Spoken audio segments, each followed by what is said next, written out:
우리는 신앙인이에요. 신앙이기 때문에 누구를 만나냐면 예수님을 만나요. 예수님을 잘 만나려면 내 마음 안에 미움이 없어야 돼요. 내 마음 안에 분노가 없어야 돼. 내 마음 안에 욕심이 없어야 돼. 그래갖고 내가 옷도 차려입고 구두도 사고 꽃도 준비하는 그런 마음으로 예수님을 만날 때 여러분들 행복할 수 있어요. 기도 시간도 너무너무 즐겁고. 그래서 저는 용서의 삶이 참 중요해요. 제가 신부가 막 된 조원동 주교자 성당에서 휠체어를 찬 요한나 자매가 있었어요. 근데 내가 그 자매 집에 가보니까 허름한 집에서 사는 거예요. 그런데 더 기가 막힌 거는 뇌성마비로 움직이지도 못하는 병자 셋을 모시고 사는 거야. 자기도 휠체어를 타고 다니는데 뇌성마비 환자 3명을 모시고 사는 거예요. 내가 왜 이렇게 힘든 일을 하냐고 물었더니 자기는 무슨 일이라도 할 수 있고 움직일 수도 있지만 누워있는 뇌성마비 환자들은 움직이지도 못하니까 우리가 당연히 돌보아야 된다면서 그 아름다운 생활을 하더라고요. 우리들은 말로만 회개한다고 용서해달라고 하는 건 의미가 없어요. 세례자 요한이 행동으로 회개하지 않고 세례만 받으려는 바리사이와 사두가이 사람들한테 이렇게 이야기하죠. 독사의 자식들아, 다가오는 진노를 피하라고 누가 너에게 일러주더냐? 회개에 합당한 열매를 맺어라. 죄를 뉘우친다면요, 우리가 회개에 합당한 보석의 생활을 해야 되는 거예요. 공을 쌓아야 된다는 거죠. 행실로 드러나야 된다는 거예요. 사랑하고 나누는 삶. 세상에 살다 보면 참 미운 일이 많아요. 자식, 남편, 형제, 친척 미워할 놈들이 너무 많아요. 참. 그래서 저는 교우들한테 생활의 단순함이 참 필요한 것 같아요. 너무 많은 일을 하다 보면요, 이게 죄를 많이 져요.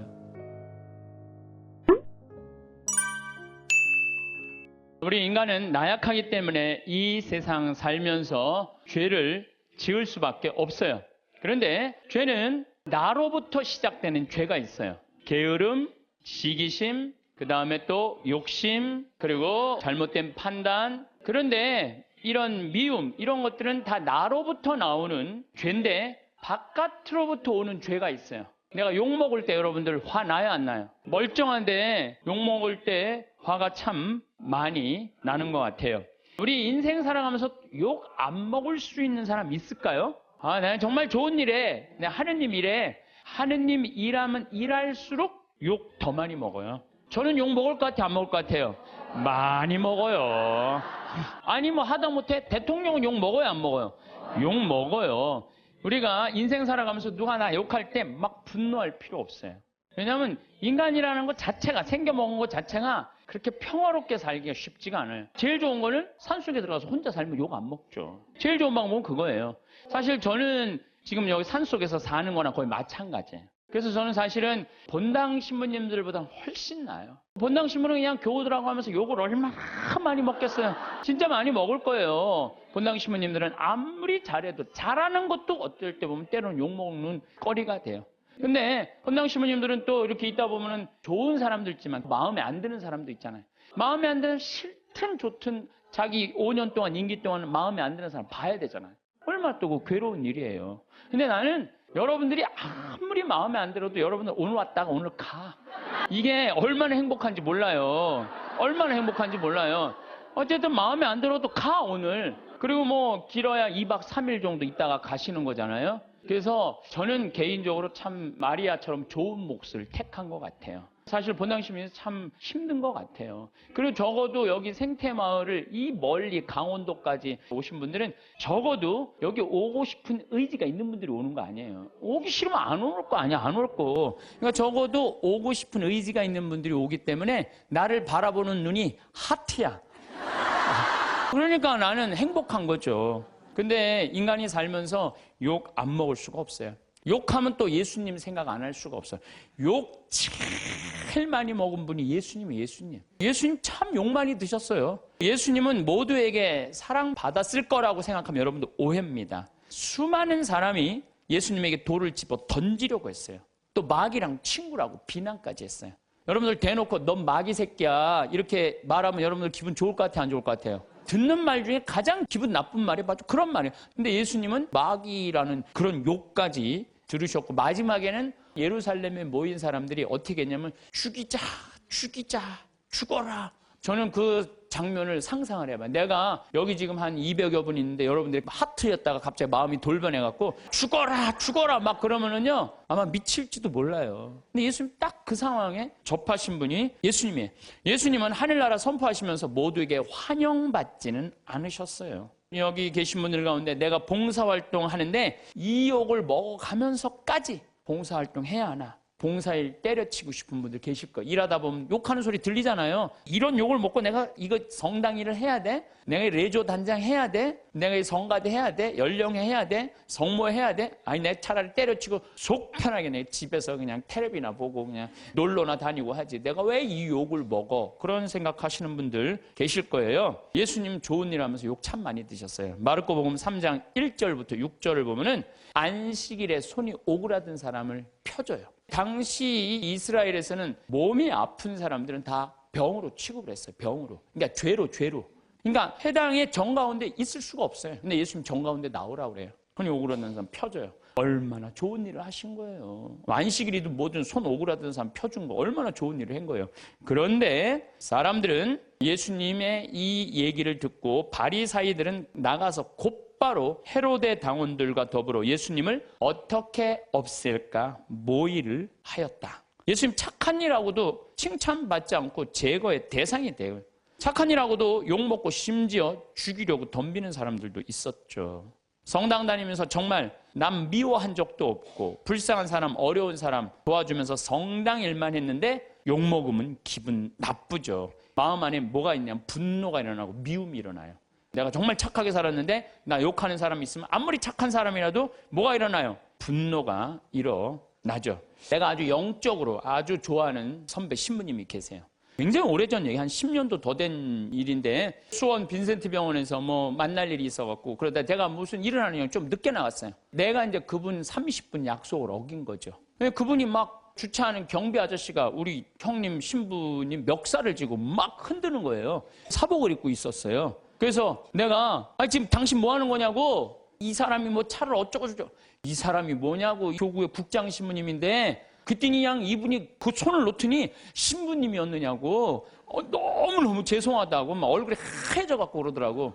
그래서 내가 아니 형 신부라고 그러면 되지 왜 그 멱살을 쥐고 흔들리고 그래? 그랬더니 아니 내가 주차하면 안 되는 데다 주차를 내가 해갖고 이 사람이 상황이 어려웠다는 거예요. 상황이 어려우니까 자기가 이제 차를 빼러 나더니 화가 나니까 이제 멱살을 이제 쥐고 흔들으니까 내가 잘못했는데 그 정도 취급받는 걸 가지고 내가 뭐 신부니 그런 말을 어떻게 하느냐고. 이야, 난 뭐 그전에도 훌륭하다고 생각을 했지만은 그 정도의 겸손을 가지고 있는 분 정도면 욕먹는 걸 우리는 되게 싫어하잖아요.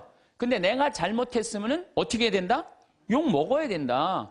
지금도 뭐 아주 정말 훌륭하게 살고 계시지만은 내가 그분을 보면서 아, 저게 바로 겸손이구나. 자기 지위를 함부로 내지 않고. 우린 조금만 뭐만 있으면 내가 누구니 뭐니 뭐 이래잖아요.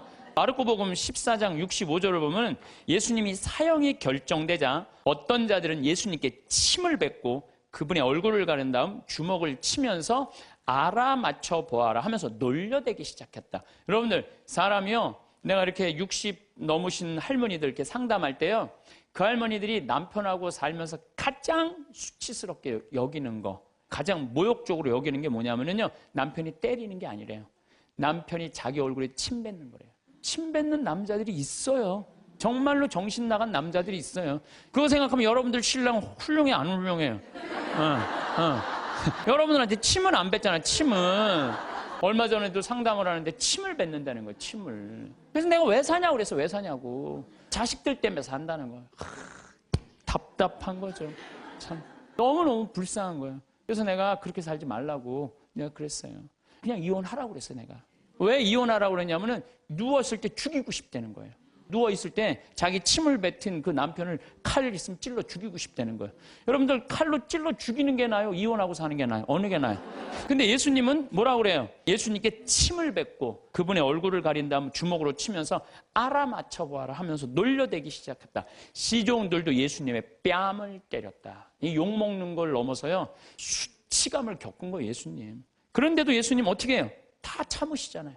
우리 성당 활동하면서 조금만 나 비난하고 헐뜯는 사람이 있으면 그거보다 수십 배 더 강한 어조로 상대방 비난해요. 제일 열받는 게 나 때리는 게 누군지 모르고 맞는 거야. 그렇죠? 제일 열받는 게 나 누가 욕하는지 모르고 욕만 떠돌아다녀, 성당에. 그게 제일 열받는 거예요. 누군지 알면 쫓아가고 한판 할 텐데 누군지를 알아야지. 이게 헛소문이 그렇게 무서운 거, 헛소문이. 아마 내가 그런 입장에 놓였다면 난 속 터져 죽었을지도 몰라요. 심지어 시종들, 종들도 예수님의 뺨을 때려요. 종들도. 예수님 묵묵히 참으시죠. 놀랍지 않으세요? 여러분들 자식 때문에 속상한 적 많아요, 적어요? 자식 때문에 속상한 적 많죠? 내가 잠비아에 자카란다 농장 꾸민다고 설계사 2분하고 포크레인 사장님을 보냈어요. 근데 그 포크레인 사장님이 내가 혼배해 준 사람이야. 근데 나하고 동갑인데 45에 결혼을 했어요. 45에 37살짜리 예쁜 섹시하고. 근데 내가 혼배를 해주면서 제일 걱정인 게 신랑도 나이가 너무 많고 신부도 나이가 너무 많은 거예요. 그래서 혼배를 해주면서 내가 그랬어요. 제발 애들 셋 낳는 게 내가 소원이다. 내가 혼배를 해주면서 간절하게 기도를 했어요. 근데 딸을 둘을 낳아갖고 온 거예요, 벌써. 내가 맛있는 거 사준다고 읍내에 나가고 이제 막 맛있게 먹는데 애들이 아빠를 너무너무 좋아하는 거예요. 아빠한테 2명이 매달려갖고 떨어지지 않아. 1살, 3살짜리라는데 부럽더라고요. 근데 문제는 뭐냐면 나한테 그러는 거예요. 아우 신부님, 얘네들이 나를 그냥 이렇게 매달려갖고 내가 신부님 맛있는 거 먹지도 못하고 내가 이렇게 힘들다고. 그래서 내가 한마디 했어요. 누가 놔달라고 그랬어? 아니 걔들이 놔달라고 그런 적 있어? 지들이 좋아갖고 늙어갖고 결혼해갖고 둘씩이나 낳고 지들이 좋아갖고 낳았으면 책임을 져야지. 얘네들 때문에 힘들다는 게 말이랑 돼? 여러분들도 마찬가지. 여러분들 자식들 중에 놔달라고 그런 자식 있어요, 여러분들? 나 엄마 밑에서 태어나고 싶어 그러고 놔달라는 자식 있었어요, 없었어요? 없었죠? 다 여러분들이 좋아서 난 거야. 걔네들은 태어날 의지가 없었던 애들이에요, 원래는. 여러분들이 난 거예요, 여러분들이. 그러면 누가 책임져야 돼? 여러분들이 책임져야 돼요. 이것도 똑같아. 우리가 언제 세상에 태어나게 해달라고 그런 적 있어요, 예수님한테? 당신이 좋아갖고 세상 만들어 놓고 우리 창조해 놨잖아요. 창조해 놨는데 인간들이 너무 많은 죄를 짓는 거야. 선택할 수 있죠. 죄를 선택할 수도 있고 선을 선택할 수도 있고 옳음을 선택할 수도 있고 그름을 선택할 수 있는 것을 하느님이 자유를 주셨는데 우리 인간이 옳음을 선택하거나 선을 선택하는 게 아니라 악을 자꾸 선택하니까 당신이 만들어 놨으니 당신이 책임지러 온 거예요. 책임지러 와갖고 어떻게 뺨 때리고 침 뱉어도 났으니까 어떻게 참아야지. 다 안 되니까 당신이 책임진다고 십자가에 올라가서 죽은 거 아니에요. 우리 책임진다고. 오죽했으면 저기 올라갔을까. 우리를 얼마나 사랑했으면. 그러니까 예수님 그 침뱉음도 견디셨다는 거죠. 예수님을 믿는다는 건요, 예수님처럼 사는 거예요. 적어도 예수님 흉내 낼 줄은 알아야 돼. 14장을 보면 다음 날에도, 이건 전날이야.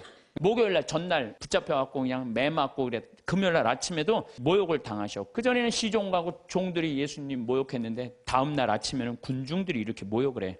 유다인들의 임금님 만세 하며 인사하기 시작했다. 또 갈대로 그분의 머리를 때리고 또 침을 또 뱉네. 예수님 침 참 많이 받으신 분이에요.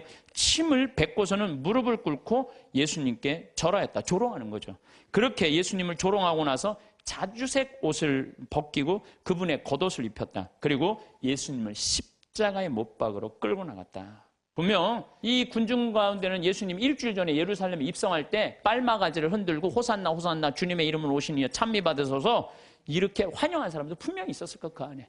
근데 일주일 만에 배신한 거예요. 일주일 만에. 그러니까 여러분들 인생 살면서요, 나 욕하고 누구 배신하잖아요. 누구도 이해하지 못할 때 성당에 가서 예수님만 쳐다보세요.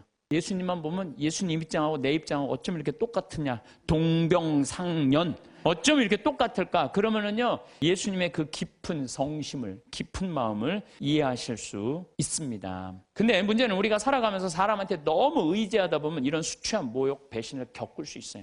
그러니까 사람은요, 물론 사람을 사랑하지만 사람만 온전히 믿으면요, 우리 인간이 실수해요. 우린 누굴 믿어야 돼? 예수님을 믿어야 돼.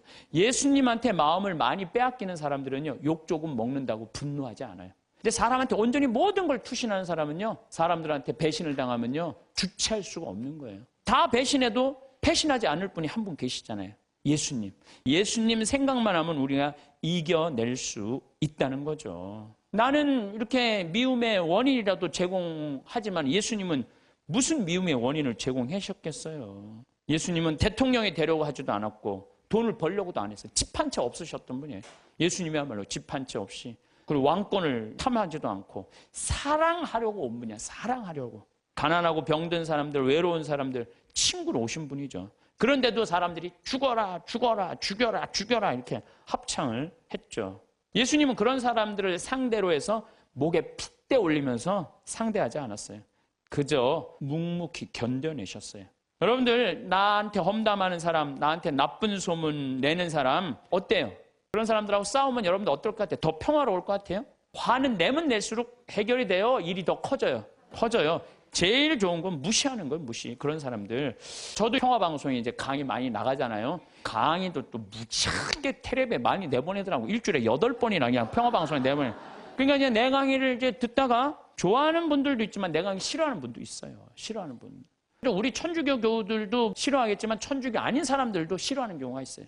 그럼 내욕을 인터넷에다 무지하게 해요. 막. 그래갖고 이제 쫙 읽어보면, 야, 정말 욕 대단하게 한다. 근데 나는 대꾸를 안 해요. 거기서 그래, 제발 황신부 대꾸해라. 그래도 절대 대꾸하지 않아요. 왜 대꾸하지 않느냐면 내가 그 사람이 어떤 사람인 줄 알고, 그 사람이 중학생인지, 고등학생인지, 남자인지, 여자인지, 할머니인지, 할아버지인지, 교육을 높게 받은 사람인지, 낮게 받은 사람인지, 성격이 어떤 사람인지 전혀 모르고 그 인터넷에 몇 줄 나온 걸 가지고 그 사람하고 말싸움으로 그게 해결이 될 일이에요? 그렇지 않겠어요? 우리가 인생이 다 똑같은 것 같아요. 우리가 바라보는 사람은 상대방의 빙산일각이라고 그러잖아요. 빙산일각. 1912년에 타이타닉 호기 갈다가 이 조그만 빙산인 줄 알고 지나갔는데 이 밑에 엄청난 빙산이 있어갖고 이래갖고 그냥 침몰한 거 아니에요. 우리가 사람을 보는 건 이 꼭대기만 보는 거지 이 안에 이 사람이 할아버지가 어떻게 했는지 할머니가 어땠는지 엄마 아버지한테 맞고 자랐는지 사랑을 받고 살았는지 우리가 알 게 뭐예요. 그래서 나는 인터넷에서 절대 대꾸하지 않아요. 왜? 그 사람이 어떤지를 알고 어떻게 알아?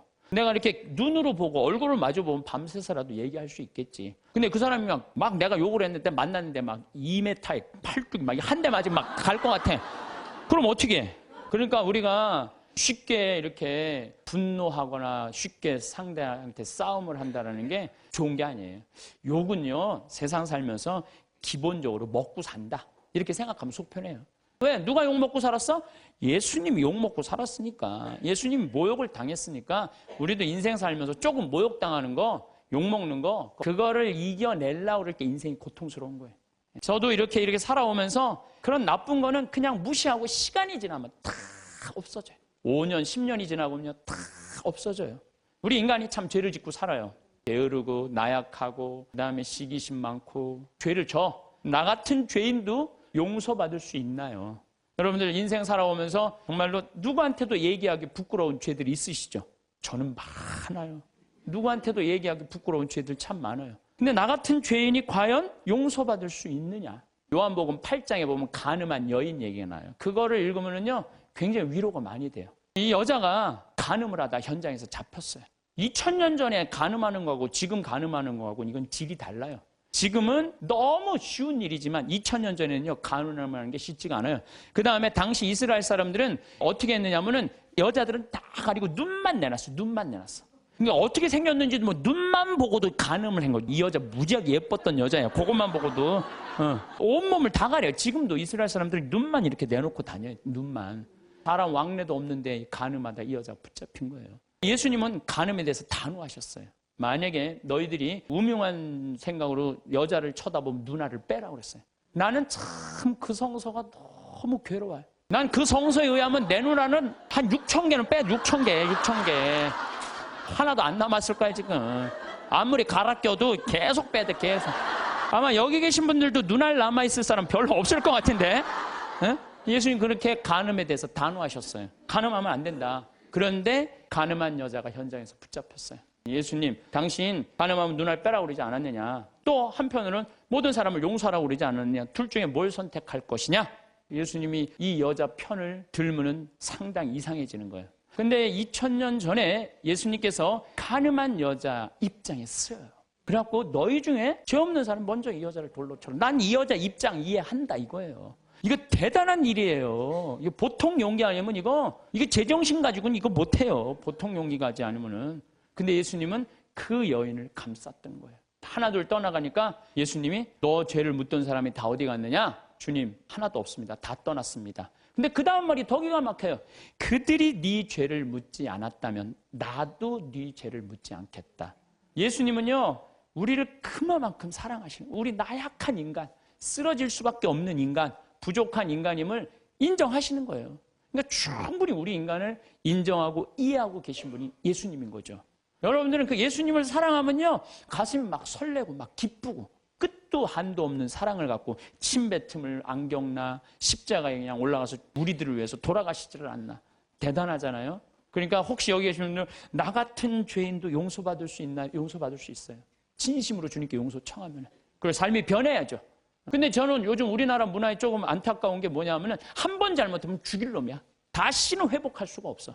우리나라 사회가 그래요. 한 번 잘못하면. 근데 교회는, 주님은요, 한 번 잘못해도 다시 용서 청하면은요, 기회를 주세요.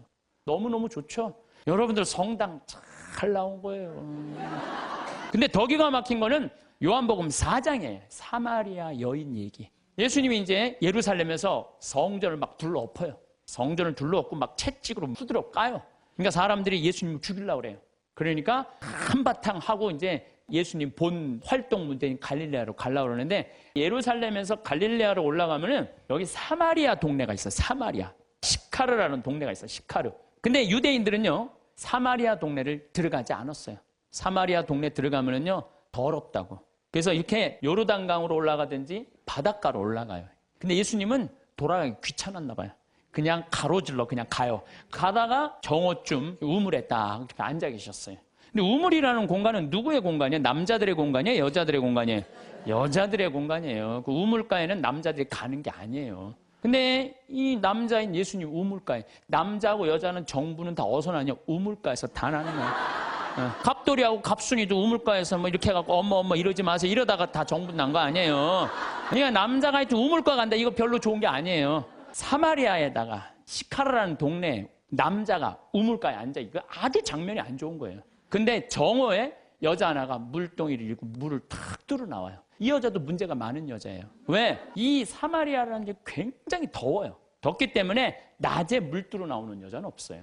물은 언제 뚫어오냐면 새벽이나 밤중에 뚫어 나와요. 새벽이나 밤중에. 근데 이 여자는 새벽에 뚫어 나올 수가 없는 여자야. 밤중에도 뚫어 나올 수 없는 여자예요. 아무도 안 나오는 정오에 나올 수밖에 없는 여자예요. 문제가 많은 여자죠. 문제가 많은 여자예요. 그래갖고 이제 물을 딱 뚫어놨는데, 이게 또 남자고 여자가 이제 우물가에서 만난 거잖아요. 근데 예수님 먼저 말을 걸어요. 나한테 물 좀 한 잔 줄래? 희약가시를 거는 거예요, 나한테. 그러니까 이 여자가 당장에 뭐라 그래요? 당신은 유대인이고 나는 사마리아 여자인데 어떻게 나한테 말을 거느냐? 그렇게 얘기를 해요. 너무 황당한 거죠. 그랬더니 예수님이 뭐라 그러냐면, 네가 내가 누군 줄 알면 네가 나한테 물 달라고 그랬을 거다. 아니 당신 뭐 두레박도 없는데 어떻게 물이 있느냐? 네가 알지 못하는 내 마르지 않은 샘이 있다. 그걸 좀 저한테 줘라. 이렇게 얘기를 해요. 그러니까 예수님이 그럼 남편 좀 데리고 와라. 그랬더니 난 남편이 없다고 여자 딱 잡아 떼는 거예요. 그랬더니 예수님이 뭐라 그러냐? 그래, 너는 5 남자하고 살았는데 그것도 네 남편이 실질적으로는 아니고 지금 사는 그 남자도 네 남편은 아니지. 이 여자 깜짝 놀라는 거죠. 자기가 5 남자하고 살았던 걸 아니까. 거기다가 이제 예수님이 계속 말을 하는 거예요. 그 성서를 보면은요, 예수님이 이렇게 사람하고 이렇게 길게 말하지 않아요. 근데 하여튼 이 요한복음 4장 오늘 집에 가서 한번 읽어보세요. 얼마나 긴지. 이 여자를 붙잡고 무지하게 오랫동안 수다를 떨고 계신 거 지금. 그러더니 뭐 예루살렘에서 예배하거나 야곱의 우물 그림짐사하면서 예배하는 그런 시대는 끝났다. 이제 정말로 마음으로 예배하는 하나님은 어디나 계시고, 구원에 대해서도 얘기하고 예배에 대해서도 얘기를 하네. 그러니까 이 여자가 동네로 가요. 동네로 가갖고 우리가 찾던 구세주를 뵀다 내가. 그래갖고 이 여자 사람들을 데리고 와요. 데리고 오면서 사람들이 예수님하고 얘기를 하다가 이 여자 마리아를 우리 눈으로 직접 봐서 이분이 구세주임을 우리가 확인했다. 이렇게 얘기를 해요. 다시 말해서 신약 성서에서 첫 여제자가 누구냐면 바로 이 사마리아 여자예요. 첫 여제자가. 파견한 거 아니에요. 동네 갖고 사람들 데리고 온 거 아니에요. 근데 여러분들 생각을 해봐. 이 여자가 5 남자하고 살았던 여자예요. 그러니까 이혼을 5번 한 거예요. 6번째 남자하고 사는 여자예요. 이 여자 이뻤겠어 안 이뻤겠어요? 여러분 5번 정도 결혼할 정도면 이뻐야 돼요. 근데 여러분들 성당에서 이 생각을 해봐요. 신부님, 우리 성당에서 6번째 남자하고 살던 여자가 성당을 나왔어. 그것만 해도 여러분들 대단한 이슈가 될 것 같아요, 안 될 것 같아요? 대단하죠. 6번째 남자하고 사는, 이혼을 5번 하고 6번째 사는 여자가 나왔는데 신부님 미사 끝나고 그 여자를 붙잡고 얘기하기 시작하는 거야. 그것도 성당을 어떻게 운영할 것인가. 그 여자 의견을 물어보는 거예요. 성당을 어떻게 운영하면 좋으냐. 한참 얘기하더니 아이 그러지 말고 그냥 네가 성모회장 해라. 그래갖고 성모회장으로 임명을 했어. 성당 교우들이 그 본당 신부님하고 그 여자하고 뜯어 먹을 것 같아, 안 뜯어 먹을 것 같아요? 뜯어 먹어요. 근데 예수님은요, 그게 중요하지 않으셨나 봐요. 그러니까 우리가 생각하는 죄하고 예수님이 생각하는 사랑하고 너무너무 이게 차원이 다른 거예요. 차원이. 여기 계신 분들 지금 한 5 남자하고 이혼했다 결혼했다 이혼했다 이런 분들 혹시 계세요? 없으시죠? 인생 살면서요 정말 잘못 만나는 남자 있을 수 있어요. 안 맞는 남자. 그래서 이혼할 수도 전 있다고 생각을 해요. 나는 요새 우리 프란치스코 교황님 너무 마음에 들어. 왜 프란치스코 교황님이 마음에 드느냐면은 동성애자들에 대해서 사목적 배려를 해줘야 된다고 그러잖아요. 난 너무너무 마음에 들더라고요. 내가 동성애자 옹호자가 아니에요. 왜 동성애자에 대한 사목적 배려를 해야 되느냐면은 1960년대 초에 DES라는 여성 호르몬제가 발명이 돼. 그러니까 화학 호르몬제, 합성 호르몬제. 그러니까 이게 발견되면서부터 난리가 난 거예요. 전 세계적으로 여성 호르몬이 에스트로겐이 정말 중요한데 이게 이제 약으로 먹을 수 있다. 그래갖고 막 임신을 했을 때 이 약에 대한 무서운 걸 모르고 다 먹여요. 여성 호르몬이 에스트로겐이 먹으면 애한테도 좋을 줄 알고 다 먹여요. 그래갖고 이제 애들이 다 나왔어요, 세상에. 그런데 20년이 지나고 난 다음에 1980년 이때부터 갑자기 동성애자들이 너무 많이 늘어나는 거, 미국에. 그래갖고 이게 어떻게 된 거냐 추적을 해봤어요. 추적을 해봤는데 1960년도 초에 임신했을 때 DS, 합성 호르몬제를 먹은 애들이 문제가 생긴 거예요. 이 여자인 경우는 문제가 없어요. 여자인 경우는. 근데 남자인 경우는 임신을 했는데 뱃속에 남자아이가 들어있단 말이야. 그러면은 합성 호르몬을 먹으면 얘한테 에스트로겐이 들어가 버리는 거예요. 얘한테 뭐가 들어가냐면 테스토스테론이 들어가야 되는데 남성 호르몬이 들어가야 되는데 그러니까 몸 안에 얘는 태어나면서 뭐가 많은 거야? 남자지만 여성 호르몬이 많은 거야. 몸에 뭐가 흘러? 껍데기는 남자지만 안에는 여성 에스트로겐이 흐르는 거야. 그러니까 얘는 남자도 아니고 여자도 아닌 거야. 얘 잘못 아니에요. 누구 잘못이야? 엄마가 잘못 약 먹어갖고. 그래갖고 보니까 거의 그 남자애들 중에 한 4분의 3 정도가 동성애적 성향을 갖고 있는 거야. 얘한테 너 지옥에 갈 거다. 너 그래갖고. 이게 되냐 이거예요. 이런 사목적 배려가 필요하다는 거예요. 맞는 말씀이에요. 마찬가지예요.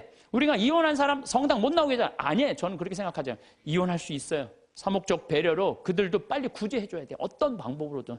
그래서 하나님 앞에서 정말 신앙생활 할 수 있도록 해줘야 돼요. 예수님은 5번째 산 여자하고도 하늘나라 얘기를 했는데 여기서 구원의 대상에서 제외될 사람이 몇 명이나 될 것 같아요? 다 구원받을 수 있는 거 다.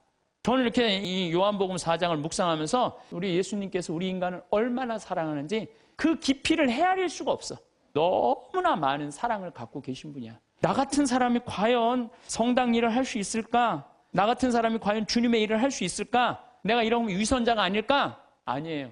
여러분들 진정으로 회개하고 용서 청하고 삶의 변화. 회개라는 게 뭐예요? 삶의 변화되는 거 아니에요? 다시 열심히 살면은 하나님께서 받아준다는 거. 어떤 사람이라도 다 받아준다는 거예요. 근데 우리는요, 죄 속에 갇혀서 이러지도 못하고 저러지도 못하는 사람들 참 많아요. 나는 죄인이야. 밥 먹어. 난 죄인이 무슨 밥을 먹어. 나 안 먹어. 술만 계속 먹는 거야. 나는 죄인이야. 술만 계속 먹어. 그러면 이 사람은 영원히 구제받을 수 없는 거예요.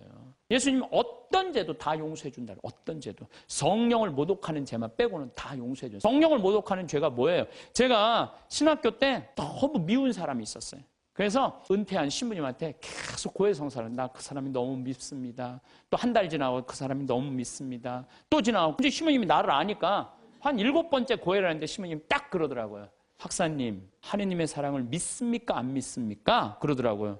믿는데요. 그랬더니 박사님은 내가 생각하기엔 하느님의 사랑을 안 믿는 사람이라고. 당신이라고 그러더니 당신은 하느님의 사랑을 안 믿는 사람이라고. 그럼 무슨 말씀이냐고. 당신이 고해성사를 받으면 하느님께서 온전히 용서해 줬다. 그럼 그거를 믿어야지. 왜 못 믿고 7번이나 똑같은 죄를 고백하냐 이거야. 그게 바로 성령을 모독하는 죄. 성령을 모독하는 죄. 하느님의 은총을 온전히 믿어야 되는데 하느님의 은총을 안 믿는 거야. 용서 받았을까? 아니야, 안 받았을 것 같아. 또 가서 확인해보고. 이게 성령을 모독하는 죄라는 거예요. 나도 보좌 신부 때 고해성사를 교주면은 이쪽에서 고해성사를 줬어. 그러고 다 사죄를 해줬어. 근데 이쪽에 문 열면 이쪽 여자가 여기 와서 또 하는 거예요. 고해성사를. 진짜로 1년 내내 계속. 그래서 막 신경질을 왜 자꾸 이미 죄를 사해 줬는데 왜 하느님의 자비를 안 믿느냐고 이 자매가 그러는 거예요. 나는 용서 못 받은 것 같다고. 하느님의 사랑을 못 믿는 거죠. 무한한 하느님의 사랑을. 우리가 회개가 뭐가 필요해? 종교가 뭐가 필요해? 용서가 없다면. 그러니까 하느님은 우리를 용서해 주셔야 안 용서해 주셔요? 용서해 주세요. 그러니까 여러분들 하느님의 사랑을 간절하게 믿으시라는 거예요. 여러분들 평화를 원하세요? 평화를 원하면요, 용서하셔야 돼요.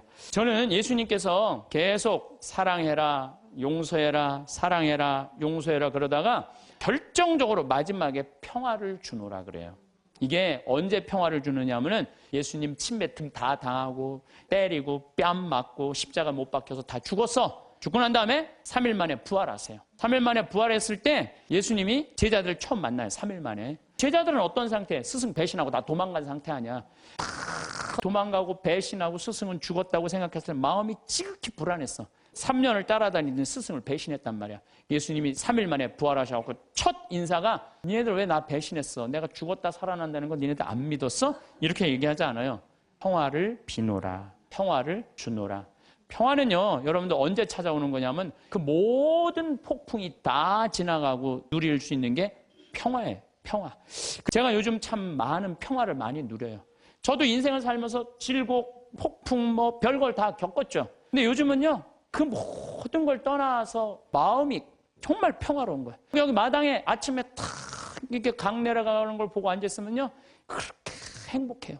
아, 예수님이 이 평화를 얘기하는구나. 저는 지금 마음 안에 미워하는 사람이 정말로 없어요. 예전에는 많았어요. 참. 예전에는 많았어요. 근데 그런 단계들이 다 어느 정도 지나고 난 다음에 내가 이제 평창에 들어와서 산 지 10년이 됐어. 10년. 그러니까 10년 동안 인연이 있었던 많은 사람들이 이제 떨어져 나가고 사연이 있었던 많은 사람들이 떨어져 산속에서 여기 한번 마음 먹고 올라 그러면 하루가 걸리잖아요. 그러니까 웬만한 사람들은 거의 못 와요. 그러니까 사람을 덜 만나고 또 좋은 사람들만 만나니까 평화로운 거예요. 아, 예수님이 부활하고 난 다음에 내가 너희에게 평화를 비노라. 그게 바로 이거구나. 미움, 분노, 증오, 죽어라, 죽여라 다 떠나고 난 다음에 예수님이 마지막에 십자가에서 부활하고 성취한 게 뭐다? 평화다, 평화. 그러니까 여러분들 마음 안에 미움이 있으면요, 평화를 누릴 수가 없어요. 마음 안에 분노가 있으면 평화를 누릴 수가 없어요. 그래서 용서해야 되는 거예요. 그래서 여러분들 우리 마음 안에 남을 찔러 죽이려는 마음의 창을 두들겨서 곡식을 만들어내는 낫으로 만들어야 돼. 마음의 미움을 두들겨서 평화를 만들어내는 사랑으로 만들어야 돼. 그래서 사람을 보면서 막 사랑할 수 있는 그런 마음 여러분들 청하셔야 돼요. 제가 신학교 1학년 때는 별놈이 다 모인 거예요. 그냥 별놈이. 그냥 마음에 드는 놈, 안 드는 놈, 그냥 이상한 놈, 안 이상한 놈, 별놈이 다 있는 거예요. 1학년, 2학년 때는 맨날 그냥 밉고 싸우고 그러더라고요. 근데 3학년쯤 되니까 그런 미움이 다 인간으로 이해가 되고 화장실에 있으면 발자국 소리, 누구 발자국 소리까지 다 알아요. 같이 이제 기숙사에 살다 보면은 3학년쯤 되면요, 다 애들이 이쁜 거예요. 다 마음에 드는 거예요. 신학생활이 너무 재미나. 얘를 만나도 좋고 쟤를 만나도 좋고 마음에 안 드는 놈들은 거의 다 나갔고 우리가 52명이 들어갔는데 27명이 나갔으니까 그중에 마음에 드는 놈들만 거의 남아 있었던 거죠. 그러니까 얘를 봐도 좋고 쟤를 봐도 좋고 다 좋은 거야. 신학교 생활이 너무 재밌는 거예요. 사랑하는 사람이 많으면 많을수록요, 우리가 즐거워요. 저는 이곳 생태마을 직원들은 나를 어떻게 생각하는지 몰라도 나는 직원들이 다 이뻐요. 모든 걸 뿌리치고 여기 와갖고 기숙사 하면서 나하고 같이 농사 짓고 사는 직원 얼마나 고마워요. 직원들을 보면 기분이 너무너무 좋아요. 직원이 마음에 안 들면은 사실은 사는 게 즐겁지 않잖아요. 직원이 다 이뻐. 만나는 사람마다 다 좋고. 그러니 신나죠. 사는 게 즐거운 거죠. 일은 20년 동안 기다리고 있고. 은퇴하고 나면 또 요즘 커피숍 그거 생각을 많이 해요. 바리스타를 배워갖고 어떻게 해야 되겠다. 그러니까 일이 있으니까 죄를 안 짓고. 그래서 마음 안에 창들이 있으면 다 없애세요. 삐죽한 마음들이 있으면 그걸 다 용서를 해줄 때 사랑하는 사람이 옆에 있을 때 그것처럼 행복한 게 없는 거죠. 여러분들 이상우 씨가 그녀를 만나는 곳 100m 전이라는 노래 아시죠? 그녀를 만나는 곳 100m 전에서 가슴이 떨리며 그녀를 만나기 위해 구두도 새로 사고 옷도 깨끗이 차려입었지만 왠지 그녀를 만나기엔 자신의 모습이 못마땅하다는 가사 내용이 있어요. 아시죠? 우리는 신앙인이에요. 신앙이기 때문에 누구를 만나냐면 예수님을 만나요. 예수님을 만나려면 잘 만나려면 내 마음 안에 미움이 없어야 돼. 내 마음 안에 분노가 없어야 돼. 내 마음 안에 욕심이 없어야 돼. 그래갖고 내가 옷도 차려입고 구두도 사고 꽃도 준비하는 그런 마음으로 예수님을 만날 때 여러분들은 행복할 수 있어요. 기도 시간도 너무너무 즐겁고. 그래서 용서의 삶이 참 중요해요. 제가 신부가 막 된 조원동 주교자 성당에서 휠체어를 찬 요한나 자매가 있어서 몸이 퉁퉁했는데 오늘도 휠체어 타고 오신 우리 형제님도 계시지만 휠체어를 탔어요. 근데 내가 그 자매 집에 가보니까 허름한 집에서 사는 거야. 휠체어를 타고 있는데. 그런데 더 기가 막힌 거는 그 휠체어를 탄 요한나 자매가 뇌성마비로 움직이지도 못하는 병자 셋을 모시고 사는 거야. 화장실도 겨우 다니는 그들에게 내가 왜 이렇게 힘든 일을 하냐고 물었더니 자기는 무슨 일이라도 할 수 있고 움직일 수도 있지만 누워있는 뇌성마비 환자들은 움직이지도 못하니까 우리가 당연히 돌봐야 된다면서 그 아름다운 생활을 하더라고요. 우리들은 말로만 회개한다고 용서해달라고 하는 건 의미가 없어요. 세례자 요한이 행동으로 회개하지 않고 세례만 받으려는 바리사이와 사두가이 사람들한테 이렇게 이야기하죠. 독사의 자식들아, 다가오는 진노를 피하라고 누가 너에게 일러주더냐? 회개에 합당한 열매를 맺어라. 죄를 뉘우친다면요, 우리가 회개에 합당한 보석의 생활을 해야 되는 거예요. 공을 쌓아야 된다는 거죠. 행실로 드러나야 된다는 거. 사랑하고 나누는 삶. 세상에 살다 보면 참 미운 일이 많아요. 자식, 남편, 형제, 친척 미워할 놈들이 너무 많아요. 그래서 저는 교우들한테 생활의 단순함이 참 필요한 것 같아요. 너무 많은 일을 하다 보면요, 이게 죄를 많이 져요. 생활의 단순한 게 참 필요해요. 윤동주 씨가 멋이라는 걸 썼죠. 죽는 날까지 하늘을 우러러 한 점 부끄러움이 없기를. 잎새 이는 바람에도 나는 괴로워했다. 별을 노래하는 마음으로 모든 죽어가는 것을 사랑해야지. 그리고 나한테 주어진 길을 걸어가야 되겠다. 오늘 밤에도 별이 바람에 스치운다.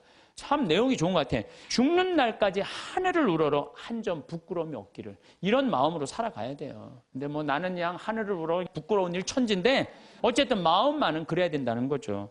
잎새 이는 바람에도 나는 괴로워했다.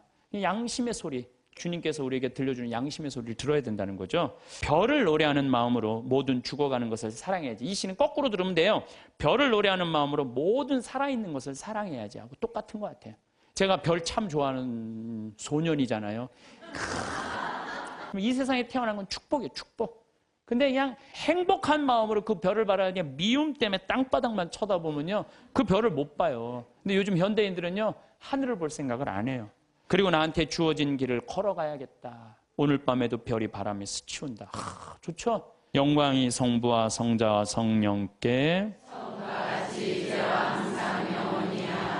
성부와 성자와 성령의 이름으로 아멘. 감사합니다. 우리는 참 복잡한 세상 속에 살고 있습니다. 뉴스를 틀어도 화가 나고 사람을 만나도 답답하고 내 마음대로 되는 일은 하나도 없는 것 같습니다. 그래서 어느 순간부터 우리는 점점 더 많은 것을 붙잡고 살아갑니다. 더 많이 이루어야 하고, 더 많이 가져야 하고, 더 많이 이겨야 한다고 생각합니다. 그런데 황창현 신부님은 너무 많은 일을 하다 보면 죄를 짓게 되어 있다라고 하십니다. 생각해보면 그렇습니다. 일이 많아질수록 마음은 조급해지고, 조급해질수록 사람에게 상처를 주게 됩니다. 욕심은 커지고, 분노는 쌓이고, 미움은 마음속 깊은 곳에 자리 잡게 됩니다. 우리는 흔히 세상이 우리를 힘들게 한다고 생각합니다. 하지만 어쩌면 우리를 가장 힘들게 하는 것은 세상이 아니라 놓지 못하는 우리의 욕심과 분노일지도 모릅니다. 예수님께서는 수많은 모욕과 배신을 당하시고도 끝까지 용서하셨습니다. 왜냐하면 미움을 붙들고 살아서는 결코 평화를 얻을 수 없다는 것을 아셨기 때문입니다. 혹시 지금 여러분의 마음속에도 아직 내려놓지 못한 미움이 있지는 않으십니까? 아직 용서하지 못한 사람이 있지는 않으십니까? 아직도 붙들고 있는 욕심과 고집이 있지는 않으십니까? 세상이 복잡할수록 우리는 더 단순해져야 합니다. 조금 덜 가져도 괜찮습니다.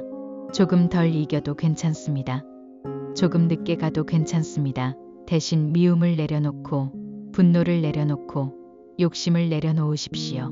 결국 우리 인생의 마지막에 남는 것은 얼마나 많이 가졌느냐가 아니라 얼마나 많이 사랑했고 얼마나 많이 용서했느냐이기 때문입니다. 오늘 하루 여러분의 마음 안에 있는 무거운 짐 하나만이라도 내려놓으시길 바랍니다. 그때 비로소 우리가 그토록 찾던 평화가 우리 마음 안에 찾아올 것입니다.